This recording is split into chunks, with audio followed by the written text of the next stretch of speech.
ನಮಸ್ತೆ. ಬಿಸಿಬೇಳೆಬಾತ್ ಪೌಡರ್ ಮಾಡುವ ವಿಧಾನ. ಕೊತ್ತಂಬರಿ ಬೀಜ 4 ಟೇಬಲ್ ಸ್ಪೂನ್ ಚೆನ್ನಾಗಿ ಡ್ರೈ ರೋಸ್ಟ್ ಮಾಡಿ. ಕಡಲೆಬೇಳೆ 4 ಟೇಬಲ್ ಸ್ಪೂನ್,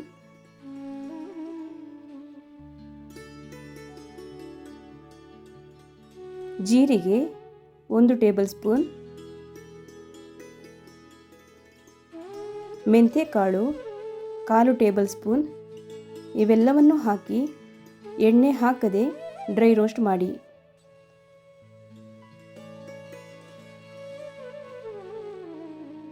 ಇದನ್ನು ಮಿಕ್ಸಿಗೆ ಹಾಕಿಡಿ. ನಂತರ ಬಿಳಿ ಎಳ್ಳು 1 ಟೇಬಲ್ ಸ್ಪೂನ್, ಗಸಗಸೆ 2 ಟೇಬಲ್ ಸ್ಪೂನ್ ಇದನ್ನು ಚೆನ್ನಾಗಿ ಡ್ರೈ ರೋಸ್ಟ್ ಮಾಡಿ ಮಿಕ್ಸಿಗೆ ಹಾಕಿಡಿ.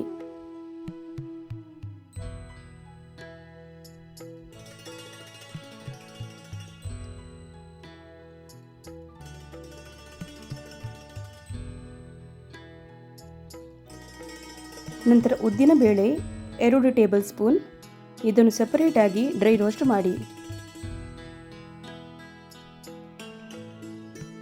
ಇದನ್ನು ಅದೇ ಜಾರಿಗೆ ಹಾಕಿ.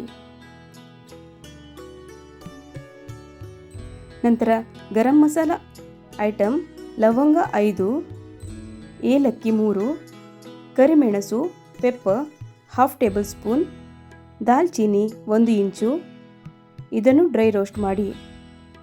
ನಂತರ ಇದಕ್ಕೆ ಕೊಕೊನಟ್ ಪೌಡರ್ ಅಥವಾ ತೆಂಗಿನ ತುರಿ ಯನ್ನು ಹಾಕಿ ಡ್ರೈ ರೋಸ್ಟ್ ಮಾಡಿ.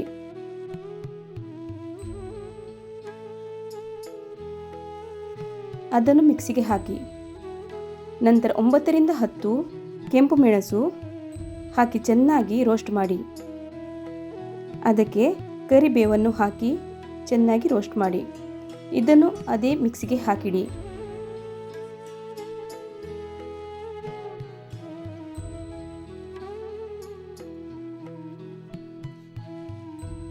ನಂತರ ಅದೇ ಜಾರಿಗೆ ಹಿಂಗ್ ಪೌಡರನ್ನು ಹಾಕಿ ನೀರನ್ನು ಹಾಕದೆ ಚೆನ್ನಾಗಿ ಗ್ರೈಂಡ್ ಮಾಡಿ.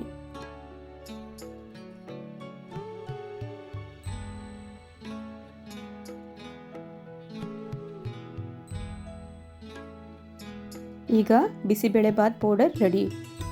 ಧನ್ಯವಾದಗಳು.